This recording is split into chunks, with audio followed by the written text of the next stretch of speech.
About kingdom protista. पिछली video में हमने किंगडम मोनेरा पूरा कंप्लीट कर लिया था। उससे रिलेटेड जितनी भी चीज़ें हमने पढ़ी हैं अब हम पढ़ेंगे प्रोटिस्टा। प्रोटिस्टा पढ़ते वक्त हम लोग मोनेरा से कंपैरिजन करते हुए चलेंगे, क्योंकि बहुत बार ऐसे क्वेश्चन आ जाते हैं कि आपको एमसीक्यू बेस्ड क्वेश्चन में स्टेटमेंट्स आएंगी, उसमें से आपसे पूछा जाएगा कितनी स्टेटमेंट करेक्ट है, कितनी स्टेटमेंट रॉन्ग है रिगार्डिंग एनी वन किंगडम। जैसे मान लो आपसे क्वेश्चन आ गया कि which of the following statements are correct regarding kingdom monera, तो आपको उन स्टेटमेंट्स में से किंगडम मोनेरा की स्टेटमेंट को हमें देखना पड़ेगा कि उसमें से कितनी किंगडम मोनेरा की है और वो किंगडम मोनेरा की है भी या नहीं, क्योंकि प्रोटिस्टा और किंगडम मोनेरा में बहुत सी आपको सिमिलैरिटी और डिससिमिलैरिटी मिल सकती है। सिमिलैरिटी बहुत कम मिलेंगी, लेकिन आपको एक एक वर्ड का फर्क मिलेगा, तो वो आपको देखना होगा कि कहाँ पे क्या फर्क आ रहा है। तो देखो, सबसे पहला इस किंगडम का हम लोग इंट्रोडक्शन देख लेते हैं। बहुत छोटा सा इंट्रोडक्शन है, बहुत कॉमन सा है। पिछले किंगडम में हमने देखा था किंगडम मोनेरा में कि वहाँ पे सारे के सारे प्रोकैरियोट्स थे। यहाँ पे सबसे पहला देखो स्टेटमेंट क्या है, all single seller eukaryotes grouped under this kingdom. मतलब यहाँ पे बात कहाँ पे आ जाती है, यूकैरियोट्स के ऊपर। मतलब इस किंगडम में सारे के सारे कौन है, यूकैरियोट्स है। पहला फर्क मोनेरा से, मोनेरा में सारे के सारे क्या थे, प्रोकैरियोट्स से, यहाँ पे सारे के सारे यूकैरियोट्स हैं। एक और चीज जो ध्यान देने वाली है दैट इज सिंगल सेलुलर। क्यों? क्योंकि आप 5 किंगडम क्लासिफिकेशन पढ़ते हो। 5 किंगडम क्लासिफिकेशन में आपके पास 3 ऐसे किंगडम है जिसमें और आते हैं वो ग्रुप जिसमें यूकैरियोट्स हैं। तो प्रोटिस्टा को अलग से क्यों बनाया गया भाई? प्रोटिस्टा को अलग से बनाया ही क्योंकि जब यूकैरियोट का किंगडम था, क्योंकि ये जो 3 किंगडम है ना बेटा, ये तीनों किंगडम में मल्टी सेलुलर यूकैरियोट्स आते हैं, ठीक है। लेकिन ये किंगडम अलग से बनाने की वजह ही ये थी कि हमें जगह नहीं मिल रही थी कि यूनिसेलुलर यूकैरियोट्स को कहाँ पे रखेंगे। देखा जाए तो प्रोकैरियोट्स तो सारे के सारे यूनिसेलुलर होते हैं, मल्टी सेलुलर प्रोकैरियोट हमको मिला नहीं है आज तक। यूकैरियोट में हमको 2 वैरायटी मिल जाती है। 2 वैरायटी में क्या क्या, एक मल्टी सेलुलर यूकैरियोट का कैटेगरी और एक यूनिसेलुलर यूकैरियोट का कैटेगरी। अगर आप एक ही में रख दोगे तो फिर हमें डिफरेंशिएट करने में क्या आएगी, मुश्किल आएगी। इसीलिए हमने एक नया किंगडम बनाया प्रोटिस्टा। आप लोगों को पिछली वीडियो का याद होगा, मैंने आपको बताया था कि मोनेरा को भले से हम लोग पहले पोजीशन पे रखते हैं, लेकिन ये 3rd डिस्कवर किंगडम था। ऐसे यहाँ पे थोड़ा सा ट्विस्ट प्रोटिस्टा के लिए भी आता है। प्रोटिस्टा को हम लोग रखते भले से 2nd पर है, लेकिन डिस्कवरी के हिसाब से ये कौन सा किंगडम होगा बेटा, 4th। क्यों? थोड़ा सा लॉजिक लगा लो। देखो, हमने सबसे पहले एनिमेलिया और प्लांटी को रखा था। भाई जो चलते होंगे वो एनिमल्स में और जो नहीं मूव कर सकते हैं वो प्लांट में। बट अब हमारे पास क्या पॉसिबिलिटी आ गई, प्रोकैरियोट यूकैरियोट की। तो हमने भाई एक नया किंगडम बना दिया मोनेरा, जिसको हमने 3rd डिस्कवर्ड किंगडम का नाम दिया। लेकिन अब जब यूकैरियोट की बात आई तो यूकैरियोट को भी तो डालना है बेटा। तो यूकैरियोट को डालने के लिए भी हमको एक अलग सा किंगडम चाहिए था, दैट इज प्रोटिस्टा।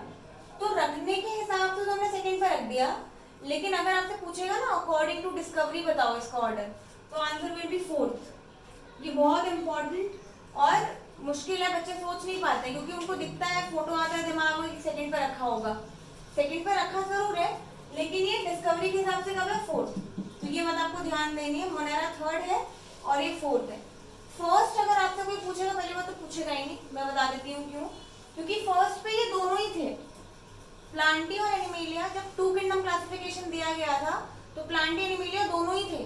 तो फर्स्ट पहली बात तो कोई पूछेगा नहीं, और अगर पूछ भी रहा है मान लो, घबराना नहीं है उस केस में, उसमें पक्का कोई ना कोई ऑप्शन ऐसा होगा जिसमें प्लांटी और एनिमेलिया दोनों को इंक्लूड करने का पॉसिबिलिटी बन रहा हो। तो जब फर्स्ट पूछ ले तो आपको ये दोनों ही ध्यान में लाना है, ठीक है। और बाकी ऐसा क्वेश्चन पूछता नहीं है जिसमें नीट खुद को कॉन्ट्राडिक्ट कर जाए, ठीक है। तो ये ध्यान रखना कि ऐसा क्वेश्चन आएगा नहीं जहाँ पे वो खुद फंस जाए। अब देखो next, primarily aquatic. Primarily aquatic मतलब क्या होता है कि ये एक्वाटिक हैबिटेट में ही मिलते हैं ज्यादातर। ये आपको ऐसे कहीं नहीं मिल जाएंगे, ना तो लैंड में मिलेंगे ना हवा में मिलेंगे। ये आपको प्राइमरीली कहाँ मिलते हैं, एक्वाटिक। इसके इंट्रोडक्शन वाले पैराग्राफ को अगर आप एनसीईआरटी से पढ़ेंगे ना तो वहाँ पे सिर्फ एक्वाटिक लिख के छोड़ देती है एनसीईआरटी। लेकिन अगर आप ग्रुप वाइज स्टडी करने के लिए जाएंगे तो वहाँ पे कोई सिर्फ फ्रेश में मिलता है, कोई सिर्फ मरीन में मिलता है, कोई दोनों में मिलता है, लेकिन टेरेस्ट्रियल वाला कोई नहीं आया अभी तक। मतलब पूरा का पूरा जितने प्रोटिस्टा किंगडम में मेंबर्स हैं वो सबके सब एक्वाटिक है। तो आपको अगर चूज करना है तो आपको क्या चूज करना होगा सिलेक्ट करने के लिए? एक्वाटिक, ठीक है। एक ये पॉइंट जो कि पूछते नहीं है, बहुत कम पूछते हैं, बट स्टेटमेंट वाइज क्वेश्चन आ जाता है। स्टेटमेंट वाइज क्वेश्चन आता क्या है? स्टेटमेंट वाइज क्वेश्चन ये आ जाता है बेटा कि यहाँ पे boundary of this kingdom is not defined, ऐसे करके स्टेटमेंट गिवन है एनसीईआरटी जब आप पढ़ेंगे। तो बाउंड्री नॉट डिफाइंड का मतलब क्या होता है? बाउंड्री नॉट डिफाइंड का मतलब हो गया कि भाई एक लिमिट होता है, वो लिमिट सेट नहीं है। इसका मतलब क्या हुआ? इसका मतलब ये होता है, जैसे मैंने बोला कि एक ग्रुप में मान लो 20 बच्चे आ सकते हैं, तो मैंने कन्फाइन कर दिया ना बेटा कि 20 ही आ सकते हैं, दिस इज बाउंड्री। 20 क्या हो गया? बाउंड्री।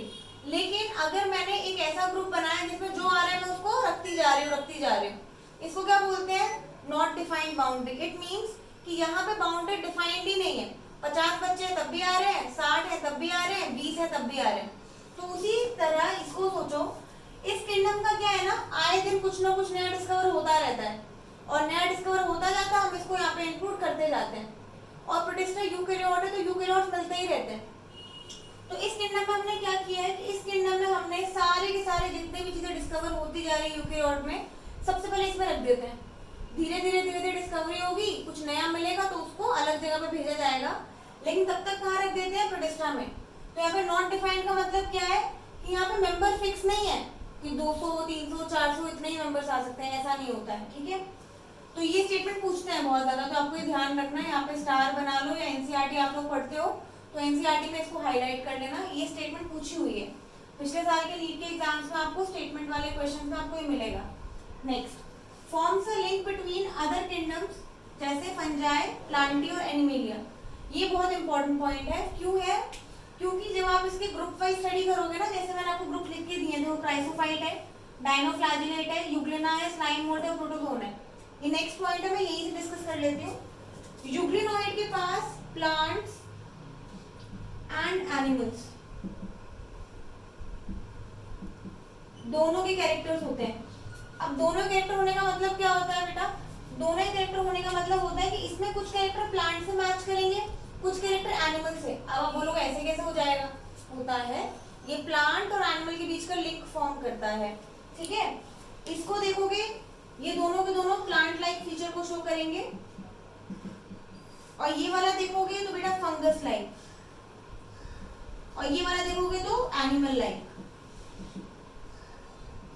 अब यहाँ देखो, मैंने बोला chrysophyte, dinoflagellate plant like feature show करते हैं, यूग्लिनोइड प्लांट और एनिमल दोनों के फीचर शो करते हैं, स्लाइम मोल्ड आपको मैंने बोला फंगस का फीचर शो करता है, और प्रोटोजोन एनिमल्स का। आपको ऐसा नहीं लग रहा कि इस किंगडम में छोटे छोटे सारी चीजें रख दी है हमने, मतलब छोटा छोटा वर्जन सारे किंगडम्स का रख दिया जो हम आने वाले क्लासेस में पढ़ने वाले हैं। इसका मतलब क्या हो गया कि इस किंगडम में सबके एंसेस्टर्स रख रखे हैं। एंसेस्टर का मतलब क्या होता है? जहां से किंगडम आया, ठीक है। जैसे हमारे भी पूर्वज है ना कि हम भी किसी से इवॉल्व होके आए, वैसे ही हमारा जो फंगस है, एनिमेलिया है, प्लांटी है, ये सब इन्हीं के मेंबर से क्या हो गया? इवॉल्व। अब आप लोग बोलोगे ऐसे कैसे? आप जब इसका ग्रुप वाइज स्टडी करेंगे तो वहां पे स्टेटमेंट है, ठीक है, बाकी हम वहां पे देखेंगे। तो यहाँ पे मैंने बोला कि it forms link between fungi, Plantae and animalia, very important point. अब इसमें ग्रुप्स कौन कौन से इंक्लूड होते हैं मैंने अभी बात की, chrysophytes, dinoflagellate, euglenoids, slime moulds and protozoans. ये 5 ग्रुप्स हैं आपके, और इन पांचों से ही काफी क्वेश्चन आपसे पूछते हैं प्रिसाइजली एक एक ग्रुप के बारे में। फॉर एग्जाम्पल आपकी एनसीईआरटी आपको फोटोग्राफ्स देती है, उस फोटोग्राफ का ब्लैक एंड व्हाइट फोटो होगा, आपके पेपर में प्रिंटेड होगा, उस प्रिंटेड फोटो के रिगार्डिंग आपसे स्टेटमेंट पूछी जाएगी कि प्रिंटेड फोटो जो दिया है कौन सी स्टेटमेंट इसके लिए सही है, कौन सी स्टेटमेंट इसके लिए गलत है। तो बेटा जब तक आपको ग्रुप वाइज स्टडी नहीं पता होगी आप स्टेटमेंट नहीं पहचान पाओगे। इसी के बेस पे बनता है असर्शन रीजन। असर्शन रीजन भी कैसे बनेगा? स्टेटमेंट के ऊपर बेस्ड बनता है, ठीक है। तो बाकी हम लोग जब ग्रुप वाइज स्टडी करेंगे तो बात करते हैं आगे। लास्ट पॉइंट देख लो इंट्रोडक्शन का, reproduce asexually sexually by process involving cell fusion and zygote formation. देखो यहाँ पर हम लोग जब भी किसी भी मेंबर की बात करते हैं, किसी भी ग्रुप की बात करते हैं, तो रिप्रोडक्शन तो बोलना ही पड़ेगा ना, क्योंकि रिप्रोडक्शन किसी की भी लाइफ का बहुत ही इंपॉर्टेंट इवेंट बोल सकते हो आप। किसी भी एनिमल की लाइफ के, या किसी भी प्लांट की लाइफ के, किसी भी ऑर्गेनिज्म की लाइफ के 2 इवेंट बहुत इंपॉर्टेंट होते हैं, एक होता है ग्रोथ, एक होता है रिप्रोडक्शन। ग्रोथ आप लोग पढ़ते हो, रिप्रोडक्शन पढ़ना भी इंपॉर्टेंट होता है। अब रिप्रोड्यूस कर तो रहा है लेकिन कैसे कर रहा है, एसेक्सुअली भी करता है और सेक्सुअली भी करता है, bye process involving self fusion and zygote formation. आप लोग 10th क्लास पढ़ के आ चुके हो, सेल्फ फ्यूजन पक्का किसका होता होगा, सोचो, गैमीट्स का, ठीक है। और जाइगोट किससे बनता है, फर्टिलाइजेशन के बाद बनता है, ये तो बहुत कॉमन सी बात है। अब नेक्स्ट देखो, इसका जो पहला ग्रुप है इसका डिस्क्रिप्शन यहाँ पे मैंने लिखा है, तो देखते हैं जरा इसको एक एक करके। क्राइसोफाइट, बेटा यहाँ पे जो क्रायो वर्ड लिखा है ना, ये वाला वर्ड जो लिखा है, इट मींस कोल्ड, ठीक है। फाइट्स का मतलब होता है बच्चे प्लांट, मतलब जहां पे भी आपको पूरी बायो में, मैं पूरी बायो की बात कर रही हूँ, यहाँ पे नहीं, पूरी बायो में आपको कहीं भी फाइट वर्ड मिलता है ना, आप आइडिया लगा सकते हो समवट रिलेटेड टू प्लांट की बात कर रहा है आपसे, ठीक है। तो आगे भी हम लोग जैसे प्लांट किंगडम पढ़ेंगे, वहां पे मैं आपको बहुत सारे एग्जांपल्स दिखाऊंगी जहाँ पे जो फाइट लिखा होता है। तो फाइट का मतलब क्या होता है बच्चे, प्लांट, ठीक है। कुछ भी रिलेटेड हो प्लांट से, उसको फाइट से हम लोग डिनोट करते हैं। अब देखो सबसे पहला point, includes diatoms, golden algae, इनको दूसरे नाम से बोलते हैं डेस्मिड्स। अब आप बोलोगे एल्गी वर्ड आ रहा है यहाँ पे, ये एल्गी क्यों आया है, तो एल्गी क्यों आया है बताती हूँ मैं। सबसे पहले diatoms and then golden algae. बेटा यहाँ पे जो वर्ड गोल्डन लिखा है ना, इसका मतलब ये नहीं इसका रंग गोल्डन होता है, बहुत बड़ा मिसकंसेप्शन है बच्चों को कि गोल्डन कलर की एल्गी दिखती होगी, नहीं। इसका जो आंसर है नेक्स्ट पॉइंट में छुपा होगा कि इसके पास सिलिका होता है। सिलिका जानते हो आप लोग, केमिस्ट्री पढ़ते हो, सिलिका क्या होता है, रेत, चमकती है ना, आपने देखा होगा बीच वाले एरिया पे वो अलग से चमकती है धूप में, वो चमक किसकी होती है, इसी की, सिलिका की। ये सिलिका इनकी बॉडी में क्या रहता है, पूरी पूरी बॉडी इनकी कवर्ड होती है सिलिका से, तो ये चमकते हैं, गोल्डन कलर के दिखते हैं, इसीलिए इनको क्या बोलते हैं हम लोग, गोल्डन एल्गी बोलते हैं। लेकिन इनका रंग गोल्डन नहीं होता, दिखने में और होने में बहुत फर्क होता है, ठीक है। अगर आप इनकी बॉडी से सिलिका रिमूव कर देंगे तो फिर ये चमकेंगे नहीं, ये नॉर्मल दिखाई देंगे, ठीक है। तो यहाँ पे आगे देखो, डायटम्स, डायटम्स का मतलब कुछ खास नहीं है, दो बॉडी के पार्ट्स होते हैं, वो फिट होते हैं एक दूसरे के साथ, तो इसको डायटम्स बोलते हैं। यहाँ पे ये मतलब नहीं है जो आप केमिस्ट्री में पढ़ते हो ना एटम से, कि दो एटम मिल जाते हैं तो डायटम बनता है, नहीं, ऐसा नहीं। यहाँ पे डायटम का मतलब होता है कि इसकी बॉडी में दो पार्ट है, वो जुड़े हुए हैं एक दूसरे से। कैसे जुड़े मैं भी बात करूंगी थोड़ी देर में। Fresh as well as marine, देखो मैंने आपसे अभी बात की थी कि हैबिटेट एक्वाटिक है, आपको कुछ में मिलेगा कि सिर्फ मरीन होता है, कुछ में मिलेगा सिर्फ फ्रेश होता है, कुछ में दोनों होते हैं, तो ये बेटा दोनों होते हैं, फ्रेश भी और मरीन भी, याद रखना इस बात को, आगे आने वाले ग्रुप्स में मैं पूछूंगी फिर से। नेक्स्ट देखो, माइक्रोस्कोपिक फ्लोट पैसिवली, माइक्रोस्कोपिक का मतलब आप लोग जानते होंगे, जिसको हम सिर्फ माइक्रोस्कोप से देख सकते हैं, इसमें तो कोई दिक्कत नहीं होनी चाहिए आपको। फ्लोट पैसिवली में देखो थोड़ा सा फंडा आता है, क्या फंडा आता है, यहाँ पे एक और वर्ड आता है एक्टिव, ये दो वर्ड है जो बायो में बहुत फ्रीक्वेंट आते हैं, एक्टिव और पैसिव। आज मैं ये क्लियर करके देती हूँ, आप लोग आगे आने वाली जितनी भी चीजों में पढ़ोगे वहां पे आप लगा सकते हो उसको। बायो में जब भी किसी प्रोसेस में एनर्जी की नीड पड़ती है ना, क्या बोला मैंने, जब भी किसी प्रोसेस में एनर्जी की नीड पड़ती है, and that is in the form of ATP, तो जो काम एटीपी को दे के कराया जाता है उसको क्या बोलते हैं, एक्टिव प्रोसेस। और जो काम भाई फ्री में हो जाता है, कोई डिमांड नहीं होती किसी की, उसको क्या बोलते हैं, पैसिव। तो बेटा फ्लोट का मतलब क्या हो गया, तैरना, पैसिव का मतलब क्या होता है, बिना किसी एनर्जी के तैरना, मतलब ये जिस पानी में रहते हैं ना, उस पानी का बहाव जिस डायरेक्शन में होगा उसी डायरेक्शन में बहते चले जाते हैं। It means float passively with water current, मतलब पानी का करंट जिस तरफ होगा, करंट मतलब क्या, फिजिक्स वाला करंट नहीं, लहर, ठीक है, पानी की लहर जिस तरफ जा रही होगी, बहाव जिस तरफ होगा उसी तरफ ये फ्लोट कर जाएंगे। तो आप यहाँ पे सोच सकते हो कि कोई एनर्जी नहीं लगाते बहने के लिए, ठीक है। एंड इनको क्या बोलते हैं, प्लैंकटन। 10th क्लास में फूड चेन पढ़ी है ना आप लोगों ने, वहां पे आपने जू प्लैंकटन्स और फाइटोप्लैंक्टन्स पढ़ा होगा। एक्वाटिक फूड चेन कहाँ से स्टार्ट होती है, प्लैंकटन से। प्लैंकटन मतलब क्या हो गया, ये छोटे छोटे माइक्रो ऑर्गेनिज्म से, कहाँ के, एक्वाटिक प्लांट के, एक्वाटिक हैबिटेट के, जहां से ये एज अ प्रोड्यूसर वर्क करते हैं। प्रोड्यूसर मतलब क्या, फूड चेन में थोड़ा सा याद दिलाती हूँ आप लोगों को। सबसे पहले क्या होता है, प्रोड्यूसर होता है, देन आपका प्राइमरी कंज्यूमर होगा, देन उससे नेक्स्ट पे सेकेंडरी, देन उससे नेक्स्ट पे टर्शियरी। तो प्रोड्यूसर क्या होता है बेटा, जहां से चेन स्टार्ट होती है, तो ये चेन को शुरू करते हैं, वो भी कौन सी चेन को शुरू करते हैं, एक्वाटिक फूड चेन को शुरू करते हैं। तो यहाँ पे देखो सबसे इम्पोर्टेंट पॉइंट तो यही हो गया कि एक्वाटिक फूड चेन के कौन इम्पोर्टेंट होते हैं, ये लोग क्राइसोफाइट्स। नेक्स्ट फोटोसिंथेटिक, मैंने अभी आपको बताया ना कि इनमें प्लांट लाइक फीचर होता है। इसमें देखो फोटोसिंथेसिस मिल गया हमको, ये पहला प्लांट लाइक फीचर आपको मिला है, ठीक है। Two thin overlapping shells fit together in soap box like manner.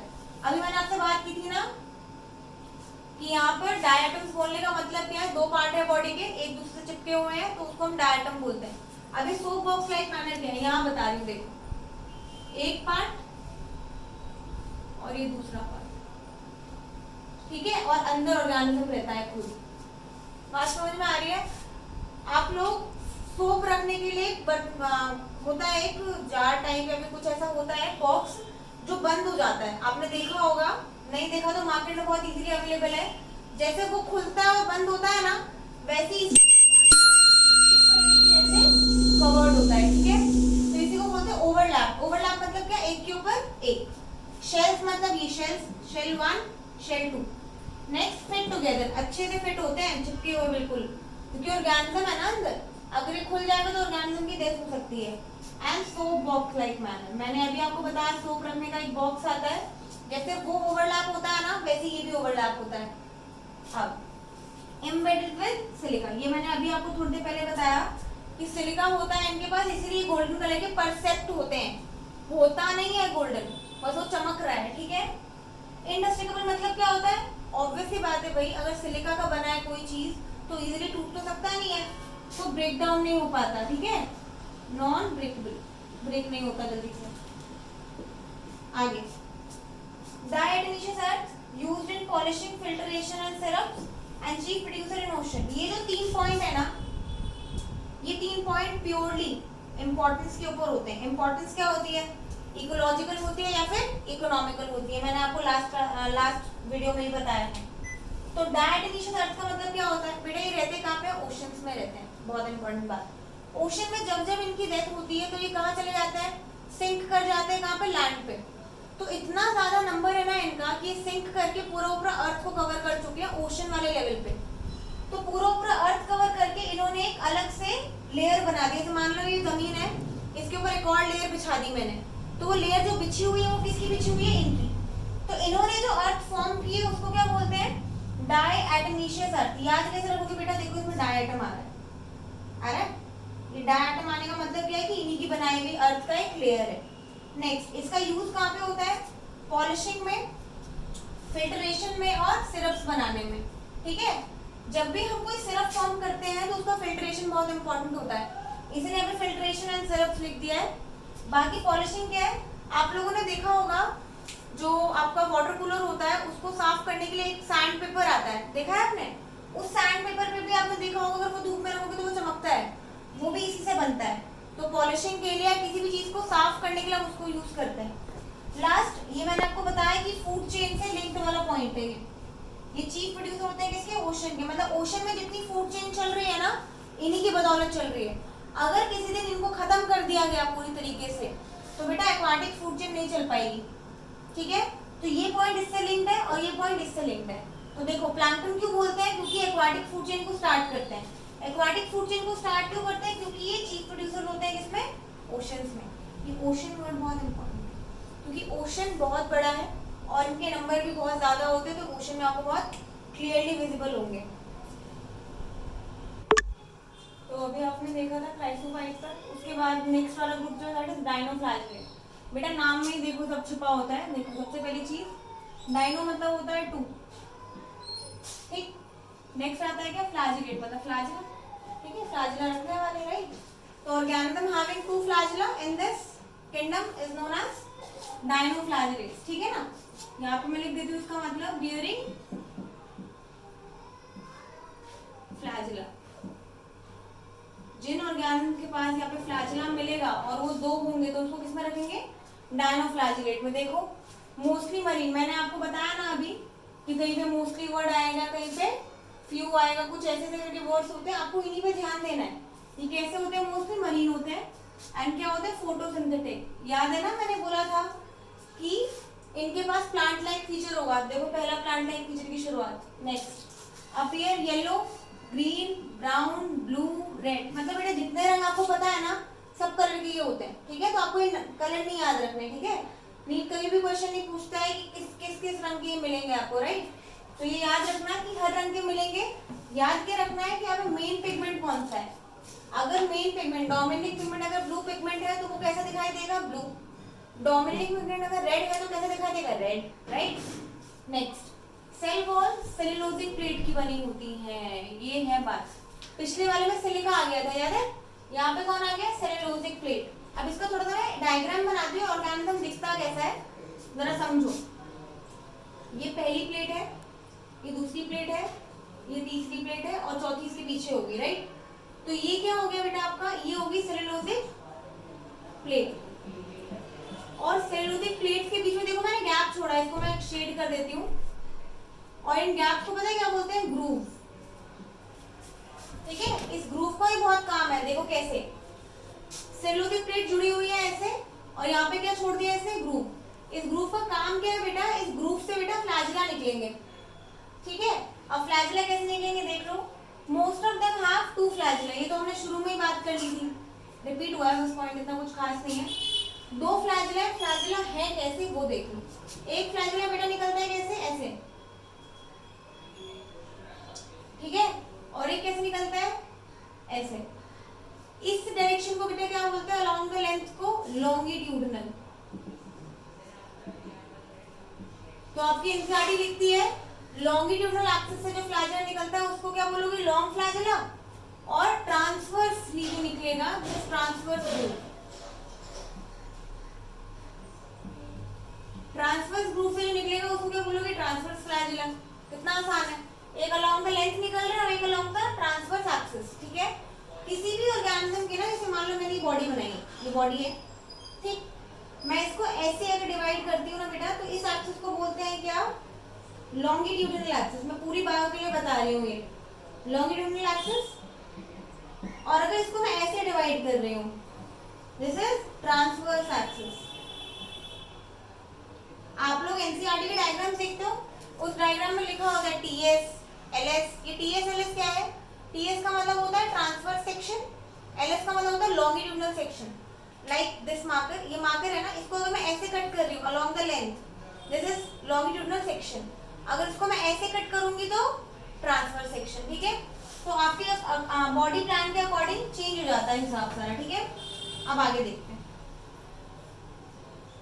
तो यहाँ पे दो फ्लैजिला है, एक लॉन्गिट्यूडिनल और एक ट्रांसवर्स। छोटा और बड़ा का हिसाब नहीं, दोनों सेम साइज के मिलते हैं हमें, ठीक है।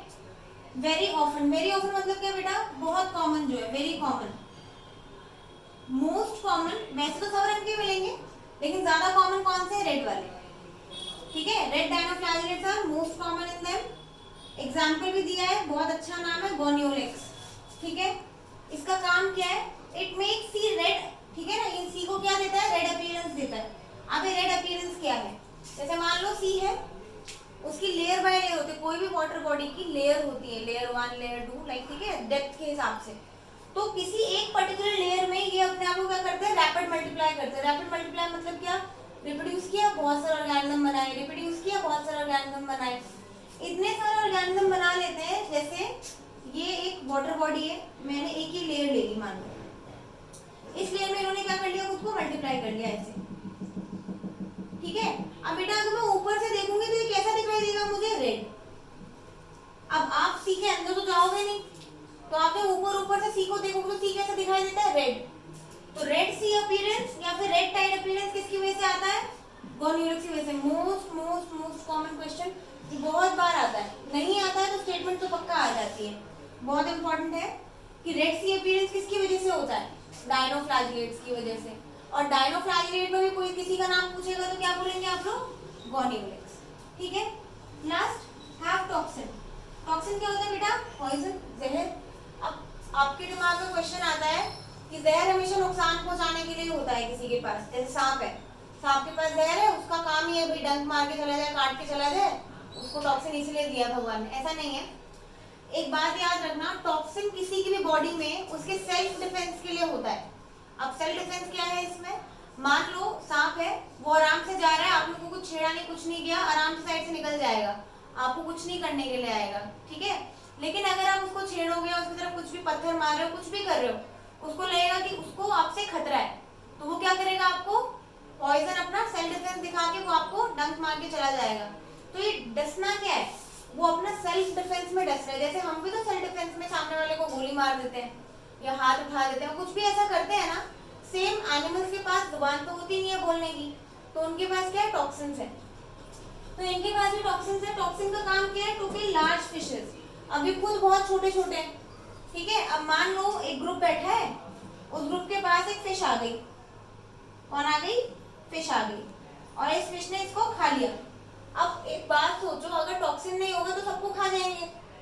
तो ये क्या करते हैं कि कोई भी फिश अगर इनको कंज्यूम करते हैं, उसकी बॉडी में जाते क्या प्रोड्यूस करते हैं, टॉक्सिन्स। टॉक्सिन्स प्रोड्यूस करते ही फिश की क्या हो जाती है, डेथ। अब दिमाग में बहुत कॉमन सा क्वेश्चन आता है कि मैम खा तो लिया ही ना, बचाने का फायदा क्या हुआ। तो बेटा एक बात सोचो, अगर एक मोहल्ले में चोरी होना स्टार्ट हुआ है, मान लो, ठीक है, अगर एक मोहल्ले में चोरी होना शुरू हुआ है, चोरी पहले घर से शुरू हुई, तो पहले घर में चोरी हो भी गई, लेकिन पहले घर वाला बाकी घर वालों को सतर्क तो कर सकता है ना कि कोई चोर आया है, डकैत आया, आप लोग सतर्क हो जाओ, राइट। सेम अगर इनके ग्रुप में से मान लो 10-15 को खा भी लिया, तो बेटा वो 10-15 का टॉक्सिन फिश को तो मार देगा ना, बाकी मतलब बाकी के ऑर्गेनिज्म क्या हो जाएंगे, बच जाएंगे। तो थोड़े लोगों को तो कुर्बानी देनी पड़ेगी ना, तो बाकी को सुरक्षित रखना है। तो इसीलिए इनका काम क्या है, सेल्फ डिफेंस का, कि ये टॉक्सिन किस में यूज करते हैं, सेल्फ डिफेंस में। समझ गए ना बात। इनका काम नहीं कि हर किसी को जाके टॉक्सिन देते रहते हैं, ऐसा नहीं है। कोई फिश अगर इनकी तरफ आके इनको खाएगी, तभी टॉक्सिन बॉडी में रिलीज होगा, फिश की क्या हो जाएगी, डेथ, ठीक है। बाकी नेक्स्ट देखो, नेक्स्ट ग्रुप है यूग्लिनॉइड। यूग्लिनॉइड में क्या होता है, majority are fresh water members. Fresh water members मतलब क्या, ये generally found in fresh water. यहाँ देखो मरीन लिखा है, और यहाँ क्या लिखा है, फ्रेश। और यहाँ पे एक और स्पेशल वर्ड है, that is stagnant water. Stagnant water क्या होता है वो सुन लो, रुके हुए पानी को स्टेगनेंट वाटर बोलते हैं। अब रुका हुआ पानी आपको कहाँ कहाँ मिलेगा, सोचो, झील में मिलेगा, तालाब में मिलेगा, एक कोई वाटर बॉडी है वहां पे मिल जाएगा, जो मतलब किसी मैन मेड वाटर बॉडी को आप बोल सकते हो, या फिर रुका हुआ पानी आपको मिलेगा।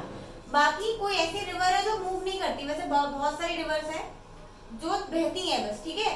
कुछ ऐसा एरिया होता है किनारे का जहाँ पे पानी मूव नहीं करता, बहुत रेयर होता है। लेकिन ये केस ना आपको ज्यादातर मैन मेड वाटर बॉडी में मिलेगा, लाइक एक्वेरियम या फिर तालाब या फिर पॉन्ड, ऐसी जगहों पे। तो ये कहाँ पे मिलेंगे, फ्रेश वाटर में और स्टेगनेंट वाटर में। ये स्टेगनेंट वाटर बहुत इंपॉर्टेंट है, जब आप लोग एनसीईआरटी पढ़ो तो इसको जरूर हाईलाइट करना। Next, no cell wall. देखो बेटा ये किसका फीचर है, एनिमल लाइक फीचर है कि नहीं, है बताओ, है क्या ना। क्योंकि हमारे पास भी, एनिमल्स के पास भी क्या नहीं होती है, सेल वॉल नहीं होती भाई, इसके पास सेल वॉल नहीं है। And they have protein layer known as pellicle. इनके पास क्या है, प्रोटीन लेयर है, जिसका नाम क्या है, पेलिकल। अपने पास भी है, क्या है सोचो, सेल मेम्ब्रेन है, ठीक है। इनके पास पेलिकल है। अब पेलिकल का काम क्या है, टू प्रोवाइड फ्लेक्सिबिलिटी। अब सोचो जरा, हमारी सेल मेम्ब्रेन का काम क्या है भाई, फिर फ्लेक्सिबिलिटी। तो ये दो फीचर किसके हो गए, एनिमल्स के। आगे देखो, इनके पास भी दो फ्लैजिला होते हैं। अब दिमाग में आता होगा मैम इसके पास भी दो फ्लैजिला है, इसको डायनोफ्लैजिलेट में रखना था ना, अलग से क्यों सरदर्दी दे रहे हो हमें। तो इसीलिए दे रही हूँ क्योंकि यहाँ पे एक फ्लैजिला लॉन्ग है और दूसरा शॉर्ट, पहला फर्क। दूसरा फर्क ये, इसमें एनिमल लाइक फीचर है, यहाँ पे कोई भी आपको एनिमल लाइक फीचर नहीं मिला था बेटा, ठीक है। तो यहाँ पे दो फ्लैजिला है, one long and one short. आपकी बुक में फोटो गिवन है, आप उसको ध्यान से देखो, एक फ्लैजिला बड़ा और एक इतना ही छोटा तो छोड़ दिया गया है, देखोगे तो आपको नोटिस होगा। तो one long and one short, इसमें दोनों सेम साइज के होते हैं, इसमें लॉन्ग शॉर्ट का हिसाब होता है। तो यहाँ तक कौन से फीचर थे, एनिमल लाइक फीचर थे। नेक्स्ट आ जाओ, photosynthetic in presence of sunlight. ये पूरी लाइन ही बहुत इंपॉर्टेंट है, क्यों है भाई, ये फोटोसिंथेटिक तो है लेकिन only in presence of sunlight. Sunlight होगी तभी ये फोटोसिंथेटिक होंगे, अदरवाइज ये फोटोसिंथेसिस नहीं करते हैं। तो भाई क्या करेंगे तब, जब एब्सेंस होगी फोटोसिंथेसिस में, सनलाइट नहीं हो पाएगी, तो ये क्या करेंगे, हेटेरोट्रॉफिक की तरह क्या करेंगे, बिहेव। हेटेरोट्रॉफ की तरह बिहेव करने का मतलब क्या है, ये प्रेडेटर्स की तरह बिहेव करेंगे, किनके ऊपर, जो इनसे छोटे ऑर्गेनिजम्स होंगे। यहाँ पे एक वर्ड लिखा है ना, स्पॉलर। यूग्लिना से जो छोटे ऑर्गेनिज्म आपको दिखेंगे, उनको ये क्या कर लेते हैं, प्रेडेटर। प्रेडेटर मतलब क्या, खा जाना। जो खाता है ना बेटा, जो खाता है उसको प्रेडेटर बोलते हैं, और जिसको खाया जाता है उसको प्रे बोलते हैं। फॉर एग्जाम्पल, कोई छोटा सा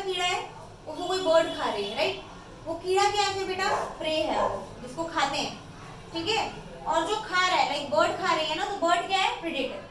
तो जिसको खाते हैं वो प्रे होता है, और जो खाता है उसको प्रेडेटर बोलते हैं। तो इस रिलेशनशिप को क्या बोलते हैं, प्रीडेशन। क्या बोलते हैं, प्रीडेशन। आप लोग 12th की बायो में पढ़ेंगे, मैं अभी थोड़ा सा बता देती हूँ। Prey predator relationship is known as predation. इसमें क्या होता है, एक को खाएंगे और एक को खाया जाएगा। तो यही चीज है, एक को फायदा एक को नुकसान। जिसको खा रहे हो वो तो मर रहा है ना बेचारा, तो उसका नुकसान है, और जो खा रहा है उसको न्यूट्रिशन मिल रहा है, उसका फायदा है। नेक्स्ट, पिगमेंट्स में से मिलते हैं क्लोरोफिल ए और बी। एक बात सोचो, और यहाँ क्लोरोफिल ए और बी तो प्लांट में मिलते हैं भाई, यहाँ पे क्या कर रहे हैं, यहाँ पे इसको फोटोसिंथेसिस करने में हेल्प करते हैं। ठीक है, एग्जाम्पल है इसका यूग्लेना। एक चीज और ध्यान दो, इधर यहाँ पे एनिमल लाइक फीचर है, यहाँ पे प्लांट लाइक। तो याद करो, मैंने आपको वहां पे बताया था कि इसमें एनिमल प्लांट दोनों ही है, मतलब it is connecting link between plants and animals. ये बहुत इंपॉर्टेंट पॉइंट है, ये बहुत बड़ा प्रॉब्लमैटिक ऑर्गेनिज्म है। जब हम लोग 5 किंगडम क्लासिफिकेशन वगैरह दे रहे थे ना, ये बहुत ज्यादा इंपॉर्टेंट ऑर्गेनिज्म था जिसको हम कहीं नहीं रख पाए। आज भी इसको हम किसी भी किंगडम में रखने से पहले बहुत सोचते थे, तो फाइनली भाई एक यूकैरियोटिक किंगडम बना, तो हमने उसमें इसको रख दिया। नहीं तो शुरुआत में तो हम इसको रख ही नहीं पा रहे थे, क्योंकि इसमें एनिमल वाले फीचर भी है और प्लांट वाले फीचर भी है। तो ये एनिमल वाले फीचर यहाँ से यहाँ तक है, और प्लांट वाले यहाँ से यहाँ तक है। बाकी अगर आप एनसीईआरटी पढ़ोगे, वहाँ पे डिमार्केशन बन सकती है कि प्लांट वाले फीचर ये है और एनिमल वाले ये है। तो आप ये कर सकते हो, एनिमल वालों पे ए लिख लेना और प्लांट वालों पे पी लिख लेना, ताकि आप डिफरेंशिएट कर पाओ। ठीक है, बाकी इसके बाद हम लोग बाकी के जो नेक्स्ट ग्रुप बचे वो वाले डिस्कस करेंगे।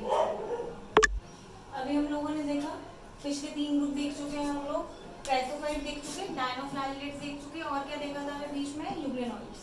अब 4th ग्रुप है, that is slime moulds. Slime moulds में सबसे पहला पॉइंट है सेप्रोफिटिक प्रोटिस्ट। देखो बेटा, यहाँ पे जो वर्ड है ना सेप्रोफिटिक, ये आपको यहाँ के अलावा, मतलब यहाँ के बाद आपको सिर्फ और सिर्फ एक ही जगह सुनने को मिलेगा, दैट इज किंगडम फंजाई। अब सोचो, किंगडम फंजाई में ये मिलेगा सुनने को, और अभी से मिल रहा है, इट मींस यहाँ पे किससे सिमिलरिटी होगी, सिमिलर विद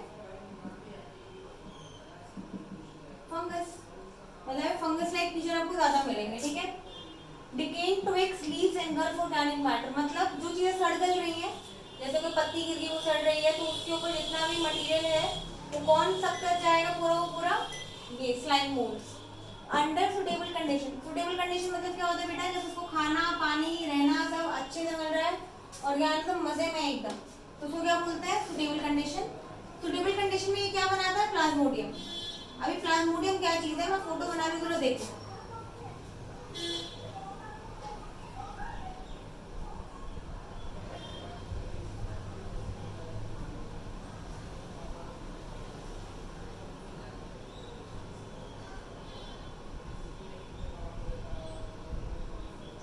ये दिख रहा है, ये एक लेयर है, इसको बोलते हैं सिस्ट। ठीक है, इसके अंदर बहुत सारे क्या डेवलप हो रहे हैं, स्पोर। तो इस पूरे के पूरे स्ट्रक्चर को क्या बोला जाता है, प्लाज्मोडियम। जब भी मजे में एकदम तो प्लाज्मोडियम बनाएगा और रहेगा ऐसे ही। अनफेवरेबल कंडीशन मतलब इसकी जान पे खतरा है भाई, कभी भी कुछ भी हो सकता है, तो क्या होगा, प्लाज्मोडियम डिफरेंशिएट कर जाएगा टू फॉर्म फ्रूटिंग बॉडीज। अब डिफरेंशिएट का मतलब क्या होता है, इससे फ्रूटिंग बॉडीज बनने लग जाएंगे, देखो ऐसे, और इसमें क्या थे, स्पोर थे, और ये फ्रूटिंग बॉडी के अंदर क्या होंगे, स्पोर्स होंगे। ऑब्वियसली बात है, हमने बात की कि प्लाज्मोडियम डिफरेंशिएट हो जाएगा फ्रूटिंग बॉडी में, और ये फ्रूटिंग बॉडी रखेगी क्या अपने पास, स्पोर्स रखेगी। तो ये स्पोर क्या है, फंगस की आने वाली जनरेशन है। जिस दिन ये फ्रूटिंग बॉडी रप्चर होगी और ये स्पोर बाहर आ जाएंगे, ये स्पोर धरती पे गिरेंगे और क्या बनाएंगे, नया फंगस ग्रो करेंगे। इसमें एक पॉइंट लिखा है मैंने, हैव ट्रू सेल वॉल। बेटा ट्रू सेल वॉल का मतलब होता है इनकी सेल वॉल बिल्कुल रिजिड होती है, जैसे फीचर्स एक प्रॉपर सेल वॉल में होने चाहिए ना, वो सब इनके पास होते हैं। क्यों, for the increment of the life of spore. Spore की लाइफ ज्यादा से ज्यादा होनी चाहिए। अगर कल को पूरा फंगस खत्म भी हो जाए, अगर स्पोर बचते हैं ना बेटा, तो स्पोर की पॉसिबिलिटी होती है कि वो नया फंगस का ग्रोथ करा सकता है। ठीक है, मतलब ये काइंड ऑफ प्रोटेक्शन बोल सकते हो, उसका काम क्या बोल सकते हो आप लोग, प्रोटेक्शन के लिए for several years. Next, spore dispersal by air कहीं अगर स्पोर बन रहा है तो कैसे गिरेंगे जमीन पे, ऑब्वियस बात है उड़कर, ठीक है ना। तो अगर एयर की करंट में मतलब एयर का जो बहाव है उसी से उड़ के ये स्पोर फैल जाते हैं पूरे पूरे हवा में और एरिया में। आगे देखो, फाइनली लास्ट वाला जो है आपका protozoan, and it is very important. Protozoan से कभी कोई क्वेश्चन आ जाता है सिर्फ बाकी को छोड़ के, तो यहाँ पे क्या इंपॉर्टेंट है देखो, हेटेरोट्रॉफिक है, प्रेडेटर है, प्रिमिटिव रिलेटिव्स ऑफ एनिमल्स। ये पॉइंट बेटा बहुत इंपॉर्टेंट है। मैंने आपको बताया था ना कि यहाँ पे आपको मिलेगा कि एनिमल से रिलेटेड फीचर्स मिलेंगे, ये प्योरली एनिमल से रिलेटेड है। प्रिमिटिव रिलेटिव का मतलब क्या होता है, बहुत पुराने रिश्तेदार हैं एनिमल्स के, ठीक है। हेटेरोट्रॉफिक है, जब भाई एनिमल है तो किसी और के ऊपर डिपेंडेंट होगा। प्रेडेटर का मतलब मैंने अभी बताया था, ये क्या करते हैं, शिकार करके खाना खाते हैं। किसके ऊपर शिकार करेंगे, प्रे के ऊपर। 4 ग्रुप्स होते हैं इसके अंदर। 4 ग्रुप्स में पहला ग्रुप देखो अमीबॉइड प्रोटोजोन। अमीबॉइड में देखो एक बहुत स्पेशल आपका ऑर्गेनिज्म है जिसके बिना आपकी साइंस अधूरी है बच्चे। 9th पढ़ा, 8th पढ़ा, 10th पढ़ा, हर जगह आपको अमीबा अमीबा तो पक्का मिला होगा। तो अमीबा कहाँ से बिलोंग करता है, प्रोटोजोन से।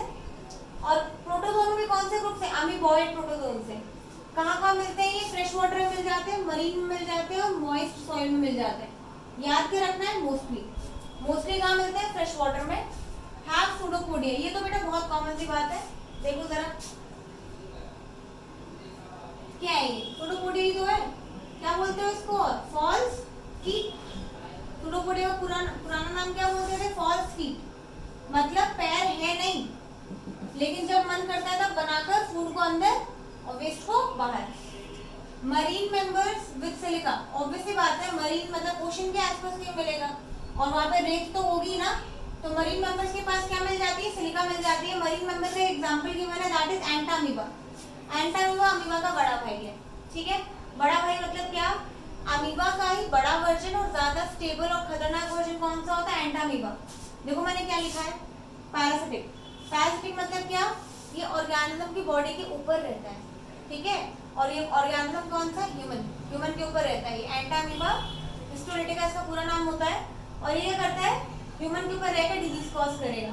बाकी आपका प्यारा सा अमीबा तो आप भूलोगे नहीं कभी, इसको भूलना मत यार इसको, ठीक है, याद रखना। आगे फ्लैजिलेटेड प्रोटोजोन। फ्लैजिलेटेड प्रोटोजोन मतलब क्या, देखो नाम में ही सब लिखा होता है, बोला था मैंने। फ्लैजिलेटेड मतलब हैविंग फ्लैजिला, देखो हैव फ्लैजिला। क्या याद करना है इसको, कुछ याद नहीं करना है। फ्री लिविंग और पैरासिटिक, या तो फ्रीली घूमते फिरते मिलेंगे या फिर किसी की बॉडी पे चिपक के रहेंगे। दो ही पॉसिबिलिटी, या तो फ्रीली घूमो या फिर बॉडी के ऊपर रहो। एग्जाम्पल है ट्रिपैनोसोमा। ट्रिपैनोसोमा के बारे में इंपॉर्टेंट बात याद रखनी, बिकॉज स्लीपिंग सिकनेस। बेटा स्लीपिंग सिकनेस क्या होता है, इंसान को सिक फील होता है मोस्ट ऑफ द टाइम, मतलब इंसान क्या रहता है, सुस्त सुस्त रहता है। स्लीपिंग सिकनेस का मतलब होता है कि ऑल द टाइम उसको नींद ही आती रहेगी, ठीक है। थर्ड ग्रुप है that is ciliated protozoan. Ciliated protozoan का मतलब क्या है आपका, सीलिएटेड प्रोटोजोन का मतलब होता है कि आपके जो ऑर्गेनिज्म है उसके पास क्या होंगे, न्यूमेरस सीलिया होंगे। इसका एक एग्जांपल है जो आप लोग बहुत बार पढ़ते हो, पैरामीशियम। ऐसे करके होता है उसमें, ठीक है, पूरा ऑर्गेनिज्म है ऐसे करके, आपने देखा होगा बुक में बना हुआ भी है। इसके बाद बहुत सारे क्या होते हैं, हेयर लाइक स्ट्रक्चर होते हैं, छोटे छोटे माइन्यूट हेयर होते हैं, जिसको क्या बोलते हैं, सीलिया। Have gullet. गलेट क्या होता है, बॉडी कैविटी को बोलते हैं गलेट। इस कैविटी का काम क्या है, देखो मैंने बनाया है गलेट। गलेट का काम होता है, ये इसकी ओपनिंग खुलती है बाहर, जब भी पानी आएगा ना अंदर तो फूड लेके आएगा अंदर, और जब फूड लेके आएगा अंदर तो फूड को अपने पास रख लेता है, पानी को बाहर फेंक देता है। मतलब गलेट काइंड ऑफ इसका स्टमक ही बोल सकते हो आप। स्टमक है नहीं इसके पास, लेकिन रिजेम्बलेंस है स्टमक से कि इसका काम स्टमक जैसा ही कुछ है। एग्जाम्पल क्या हो गया लास्ट के आपका, पैरामीशियम। पैरामीशियम में मत भूलना, ये भी बहुत कॉमन एग्जाम्पल है जो आप लोग डेली लाइफ मतलब साइंस में आप लोग देखते हो। बाकी आपने देखा नहीं होगा पैरामीशियम, अमीबा जरूर से स्कूल्स में दिखा देते हैं, स्लाइड में बना हुआ होता है, मतलब स्लाइड बना के रखते हैं तो वो दिखा देते हैं। तो प्रोटोजोन आपके 3 ग्रुप यहाँ पे हुए। चौथा ग्रुप जो है वो है आपका स्पोरोजोआ, वो अभी हम लोग डिस्कस करेंगे। यहाँ पे कुछ इंपॉर्टेंट पॉइंट है वो देख लो। यहाँ पे सबसे ज्यादा इंपॉर्टेंट पॉइंट यहाँ पे जो है दैट इज प्लाज्मोडियम। प्लाज्मोडियम की जो सिस्ट होती है ये इसको क्या करके रखती है, कवर करके रखती है हमेशा, ठीक है। और कवर करके जब रखती है तो कवर करने का मतलब क्या है, जो ये स्पोर्स बन रहा है ना, इस स्पोर्स की लाइफ को बढ़ा के रखना है कि जल्दी से इसमें कुछ भी प्रॉब्लम ना आए। और अगर कंडीशन बुरी हो गई, कंडीशन क्या चल रही है, खराब कंडीशन चल रही है, तो स्पोर्स को क्या दी जाएगी, ट्रू सेल जिंदा रहेंगे, ठीक है, ताकि इसकी लाइफ इंक्रीज हो जाए लंबे समय तक के लिए। एयर करंट का मतलब क्या होता है कि हवा के बहाव के साथ ये लोग बह के कहीं भी जाएंगे, ठीक है। नेक्स्ट प्रोटोजोन में देख लो, अमीबॉइड, फ्लैजिलेटेड और सीलियर, नाम से ही देख लो अमीबा जैसा मतलब सुडोपोडिया होगा उसके पास। मरीन मेंबर्स का एग्जांपल एंटामीबा है। फ्लैजिलेटेड का मतलब हो गया फ्लैजिला है इनके पास, और इसका एग्जांपल है ट्रिपैनोसोमा, क्या कॉज करता है स्लीपिंग सिकनेस। और सीलेटेड प्रोटोजोन का मतलब क्या हो गया, ये भी एक्वाटिक ही होते हैं लेकिन इनके पास क्या है सीलिया है, और इसमें गलेट होता है, इसको क्या बोलते हैं बॉडी कैविटी, और इसका काम क्या है फूड को इनटेक करना। फूड इनटेक इसका काम आप सोच सकते हो, अगर आपको कोई काम पूछ रहा जबरदस्ती तो फूड इनटेक बोल सकते हो, बाकी पैरामीशियम इसका एग्जांपल है। तो भी हम लोगों ने 4 ग्रुप देखे, 3 देखे, चौथा ये रहा। लास्ट ग्रुप है स्पोरोजोन। स्पोरोजोन मतलब protozoan having spore like stage in their life cycle. Include animal have infectious spore like stage in their life cycle. देखो वही स्टेटमेंट है, यहाँ पे एक नई चीज है दैट इज इन्फेक्शियस। इसमें सारे के सारे कैसे होते हैं डिजीज कॉजेज। डिजीज कॉजेज को क्या बोलते थे पैथोजन, मतलब इसमें आपको ज्यादा कैसे मिलेंगे पैथोजेंस मिलेंगे। अभी पैथोजन क्या है, एक बहुत एग्जांपल कॉमन सा है that is most notorious is Plasmodium malarial parasite. Malarial parasite का मतलब क्या होता है विच कॉजेज मलेरिया।